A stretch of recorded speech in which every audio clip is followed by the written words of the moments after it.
我是趙少康，歡迎你來到 TVBS 少康戰情室。在我們現場特別來賓林秉佑議員、張啟楷委員、柯志恩委員、李明賢議員、江宜楨議員。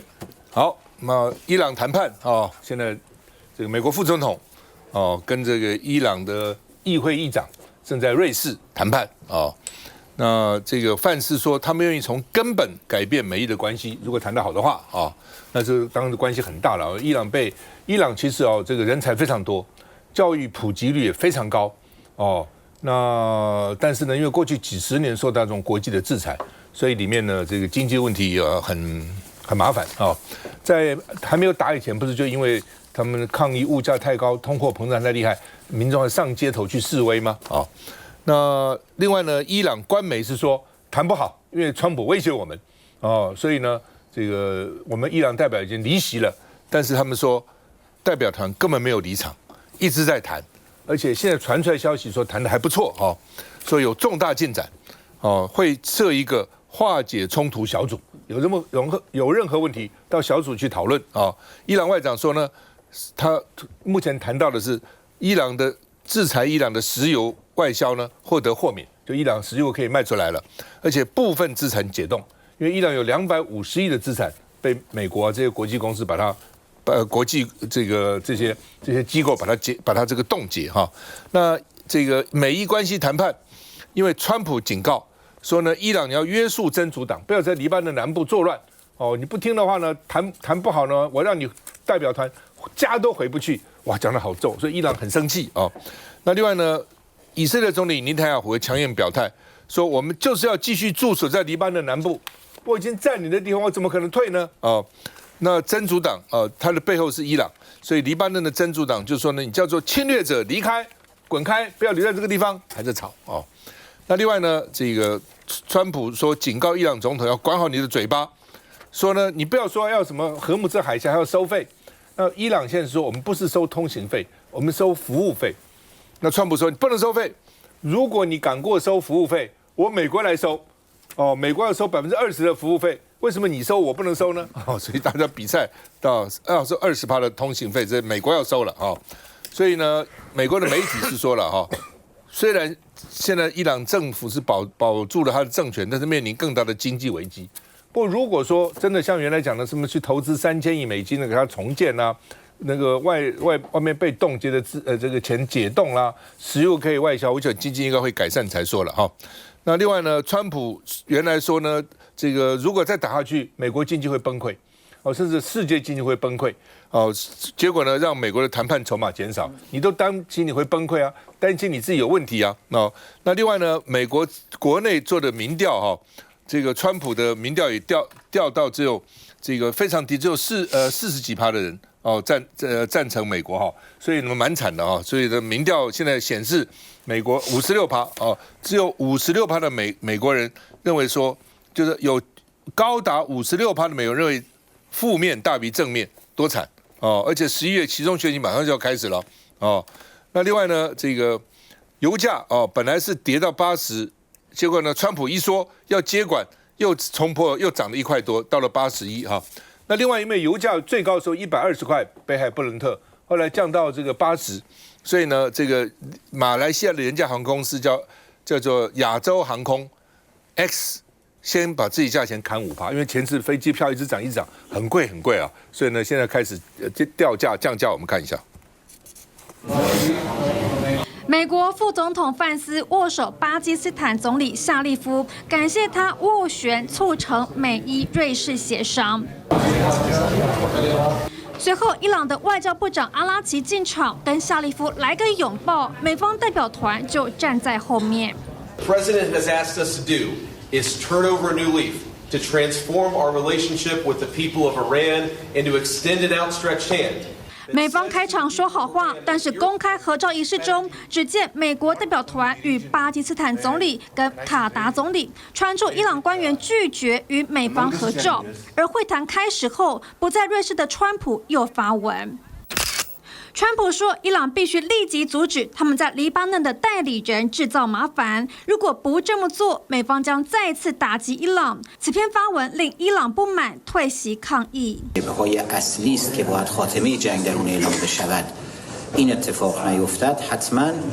موضوعات بعدی مورد مذاکره قرار نخواهد گرفت.然而，美国的盟友以色列仍拒絕撤軍黎巴嫩。這場近半世紀以來，美伊領導層首次的會晤有許多干擾因素。What today really represents is the beginning of a technical negotiation that's not going to solve every disagreement, but is going to allow us to sit together as teams for the first time really in history. 就在美伊談判之際，先前被波及的卡達一間液化天然氣加工廠傳出技術事故，發生大爆炸，導致多人受傷。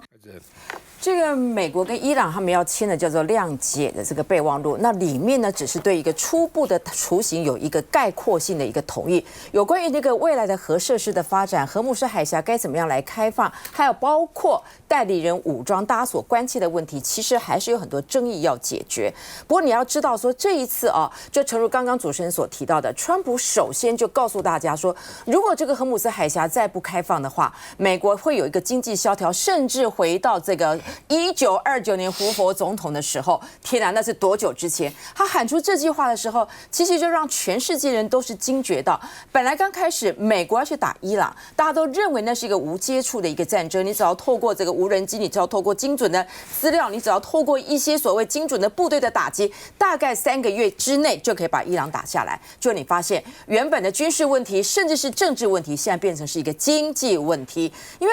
伊朗很清楚，他們掌握的全世界能源的一個脈動，荷姆斯海峽，他不知道會造成這麼大的影響。你把它掌握住了，美國到底最後要不要來跟你妥協？以目前來去看，的確是啊，的確是需要來做妥協啊。而且最主要的是，目前來說，你說他真的是把這些所制裁的，不管是伊朗或者是北韓好了，北韓的金正恩錢還是比過去多了好幾百倍啊。而且伊朗他還是透過他們很多的協議賣給中國很多的這個石油，還是賺了幾百億嘛。所以他這個所謂過去的經濟制裁、軍事的一個制裁，還有包括核能的這個管制，很顯然對一個很韌性很強的這個國家沒有太大的一個協助。所以現在反而是川普比任何人都還要急，因為他必須要趕快解決這個問題。所以你看，范斯他之前就對於以色列提出的非常強烈的一個抗議，因為以色列就認為說這是我的國家安全的問題，所以你必須要把黎巴嫩這個背後的主導者伊朗要徹底的毀壞。但是美國對他來說就是經濟要維持，所以一個認為是國家安全，一個是認為經濟的能源的問題，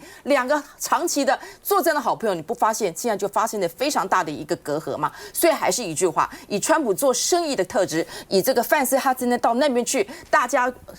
很幫這個伊朗稍微做一些緩和的話，因為他比任何人都迫切，比任何人都需要解決伊朗的，因為這樣子才會不會讓他們的經濟陷於最大的危機。只要美國經濟陷入危機的話，對不起，那整個川普的王國其中的選舉勢必面臨一個最大的挑戰。川普前一陣子罵尼坦雅胡罵得也很凶啊，3字經都出來了。這次范斯也罵得很凶。沒錯。不過我覺得范斯其實犯了一個大錯。我昨天看 CNN 啊，他要出訪之前到瑞士，他就講，他說我時間很急迫，我希望1-2天之內就會回來。當你講說你1-2天之後回來，伊朗一想說你急死了嘛，對不對？你急啊，你已經這個急形於色了。哦，就是大家一看到你急，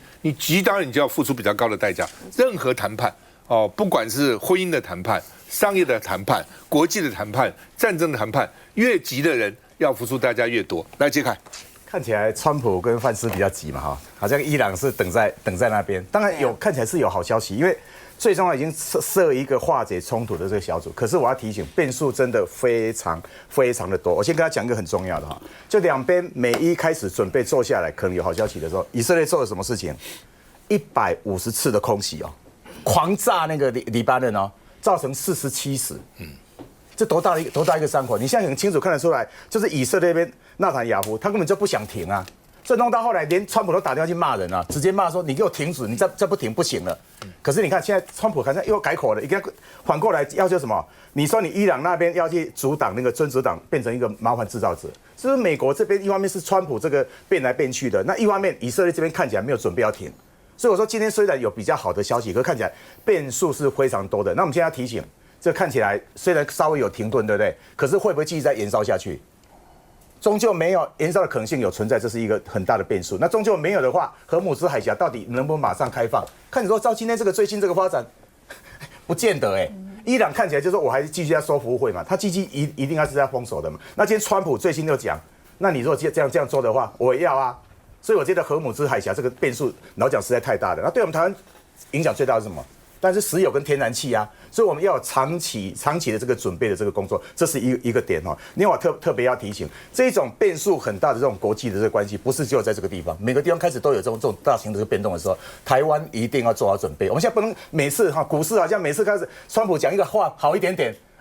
股市就上去了，然後講一下話又不好，一下要跌下來，這對台灣來講是非常非常不健康的。不過現在其實就是這樣，主要因為台灣的股市跟着美国股市跑，還不是跟整個美國股市，跟着費城半導體。只要費半漲，台灣就漲；費半跌，台灣就跌。那費半又跟着川普有關哦，所以當然台灣跟川普也看川普的講話了。不過川普講話直接影響油價嘛，油價就影響美國的股市嘛。那美國特別是費城半導體這種高科技啊、半導體的國，影響到台灣的股市。這台灣現在跟美国就亦步亦趨，今天不得了，台積電一天就漲了100塊一股漲100塊，一張的話就多少？80，就100乘1000張，1000张的话就是多少10万嘛，对不对？就是10万嘛，你再買一张就是10万，一夜就漲10萬塊哦，所以真的是哦，这個真的很瘋狂，而且不止台灣這樣，日本、南韓都一樣瘋狂，大家都跟着下來。1個月以前，我們看台灣才2300萬人了，開了1400萬個戶你看看哦，現在聽說什麼小學、中學生、大學生下去開哦。不過當然，從小學理財是好了哦，但是好了，对吧？但是股市不可能永遠漲啊，大家一定要知道，以前也漲過很多次嘛，哦，但是你就是要小心哦，就是說到底這個不要變成最後一隻老鼠了，就要再回來。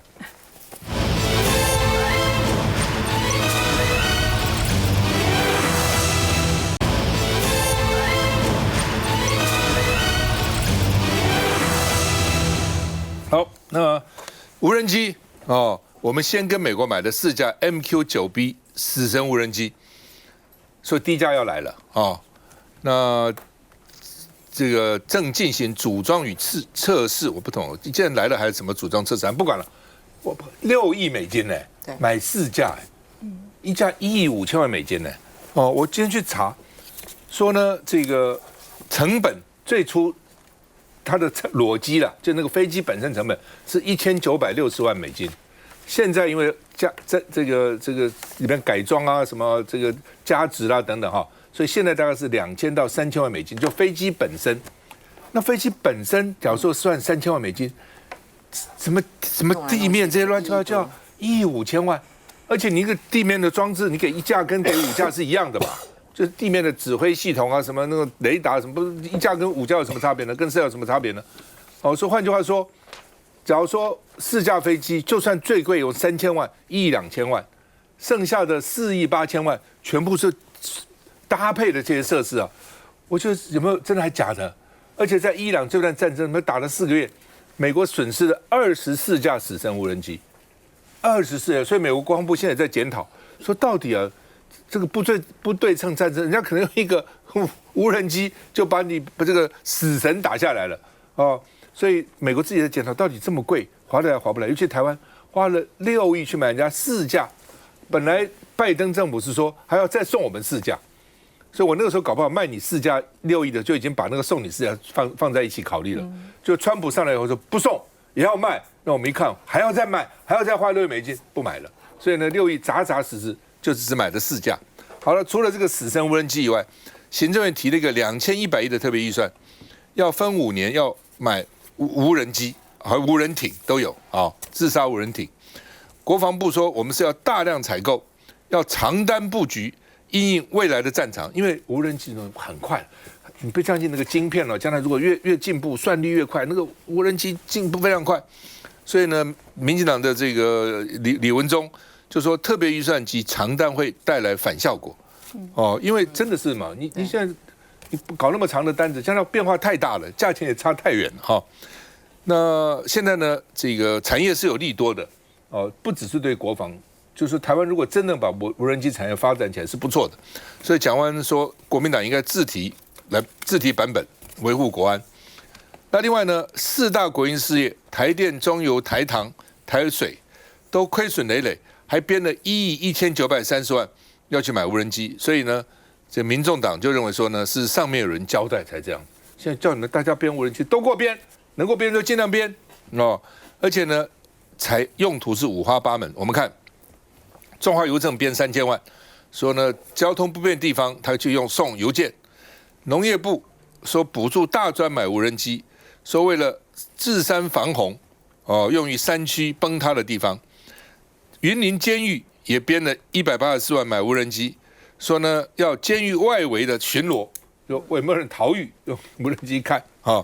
然後呢，國發基金編5000萬，是呢要這個幫助經濟部推動發展。教育部編無人機，說為了科普教育哦，所以呢這個反正大家都有個理由，編了一大堆錢哦。那教育部編了一個叫做什麼足球無人機，買2000架足球無人機，足球很好玩的，無人機又射門啊等等。說美國這個20級足球無人機一架只要新台幣11000塊，我們花了6.6倍，我們花了66000塊去買。那有沒有可能假借的這個無人機又行這個利益偷渡啊的這個情況？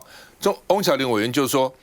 財政部這些機關編了將近193億，行政院、外交部、退輔會、核安會、財政部說這些機關到底幹嘛要買這麼多無人機，花這麼多的錢？所以現在變成國家隊陰影再現，口罩國家隊啦，疫苗國家隊啦，這個國家隊啦，那個國家隊，會不會又變成有人呢？在這個時候發這個國難財，用國家隊來發財？我們看一下。法案已經在上個禮拜4送到立法院來了，所以我們希望韓院長回國之後加速推動。民進黨團大動作開記者會，潘在也能支持政院版2100億無人機特別預算。這個1.25兆的預算扣除7800億的4000多億，行政院會用這個年度預算的方式、特別預算的方式，如果都還不足，會用追加預算的方式，也就是三管齊下。只是國民黨團發現，今年度中央總預算各部會狂編列無人機預算，像是經濟部編列61億，教育部編列大約9億，初步統計超過192億元，就質疑難道賴政府把這當預算提款機？國家安全有關的一些預算，非常奇怪，到了民進黨手中都變成綠油油、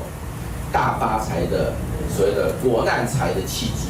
交通部也會用到無人機，連退輔會退休的官兵他輔導他就業，他也會去，像比如說無人機以後怎麼樣去修理防災。你說內政部國土署，眼下總預算無人機數字藍白不買單，那未來特別預算審查，鄭麗文先前喊出的黨版條例究竟進度到哪？看來這無人機特別條例恐又將掀起朝野的新戰場。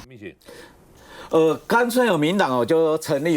主改啦，成立一個無人機部啦，就說無人機的成立一個專責的一個部會，一個部長來管，那就不要編什麼特別條例，都主改弄了無人機那麼重要，就乾脆這樣子把預算，不要說編特別預算嘛，就編年度預算，一年編個幾千億過去，這樣就好了嘛。所以到底要走到這一步嗎？如果發展軍工產業，扶持國內相關產業鏈沒有問題嘛？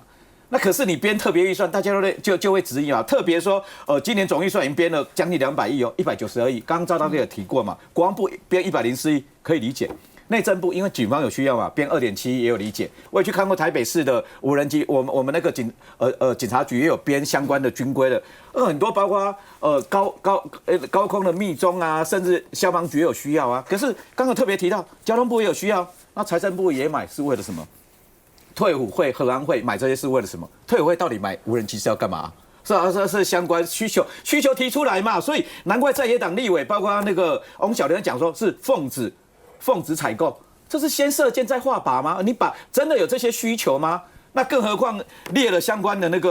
特別條例，所以讓人家質疑嘛。我問了很多立委，大家擔心就是這樣子，你五軌搬運嘛，從過去的光電，還有包括疫苗採購啊，這些都有嘛。不要講早期的民進黨阿扁執政的時候打針案，過去包括什麼裝潢公司都可以標政府的標案，那這些無人機呢？如果那麼多預算編下去的話，未來會不會類似的一個情況，就很有既視感嘛？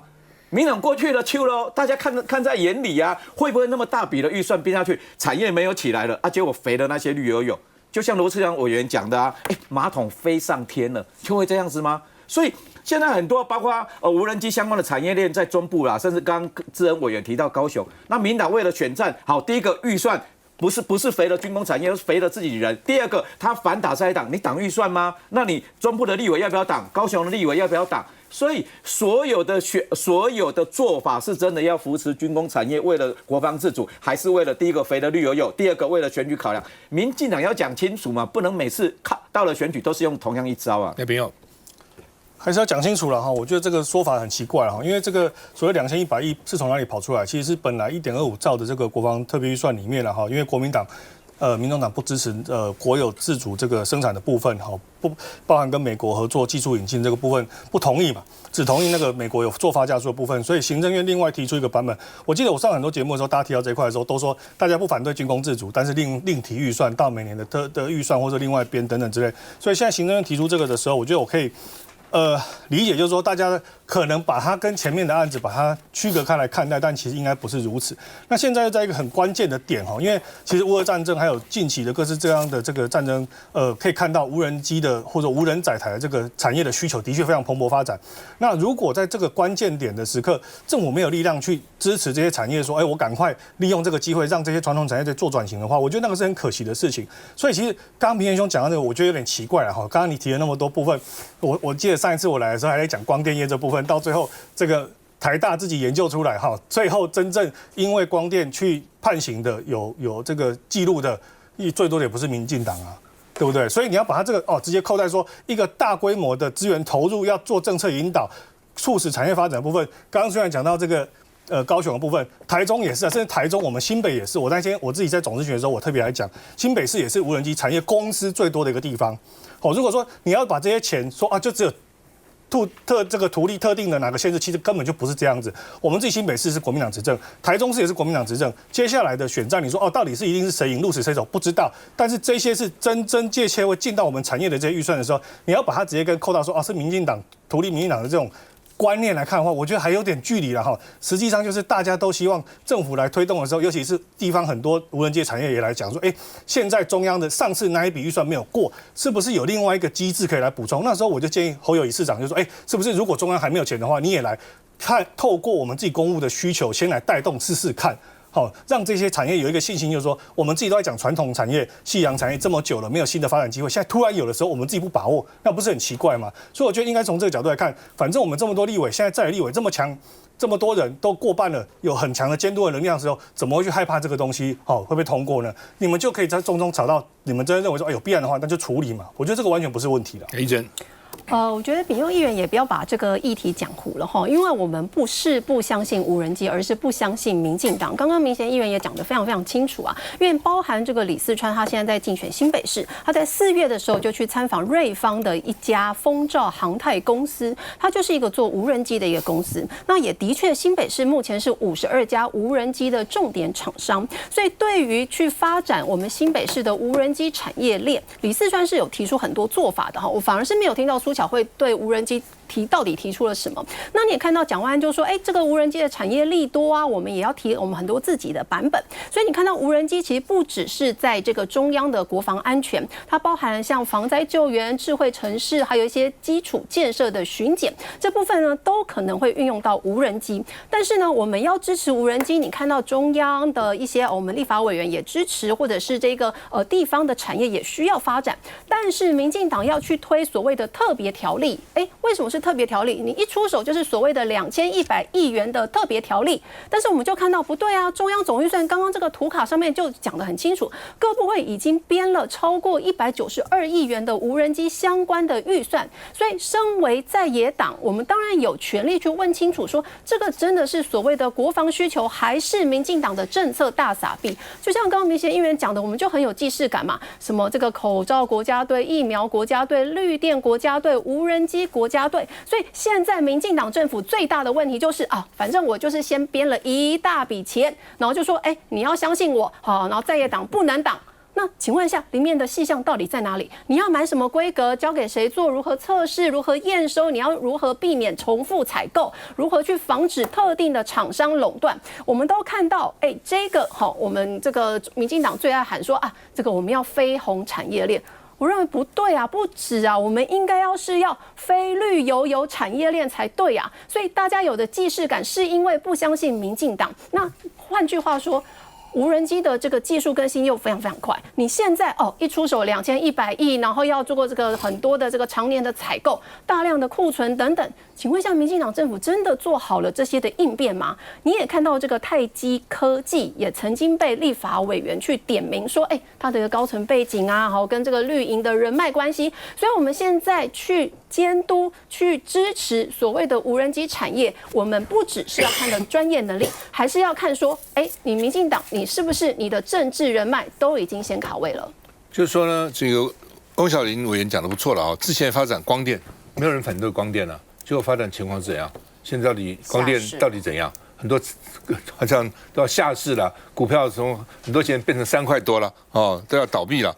那從光電到現在發展無人機，到底前景怎樣？是不是真的有把握，還是只是因為這個大家投我就跟着亂投？一定要很確定有把握。然後呢，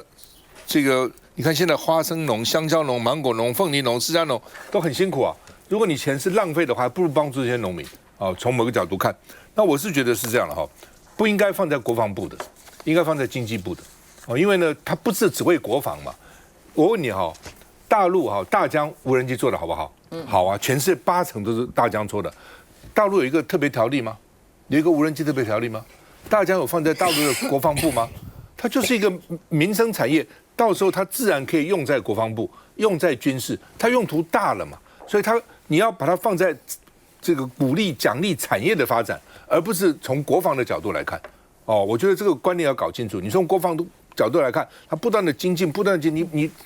買不勝買了。你要發展自己的產業，配合我們的半導體啊，配合我們的這個高科技產業了，也許可以把這個產業建立起來。但是它絕對不是應該用特別條例。它為什麼是一個特別條例呢？當時1兆2500億，民進黨提出來特別條例，那被立法院藍白加起來，就後來刪掉，剩下7800億，是7800億是跟美國買的，那其他的就編在一般的預算，而不要編在特別預算。我覺得這點是非常重要的。休息一下再回來。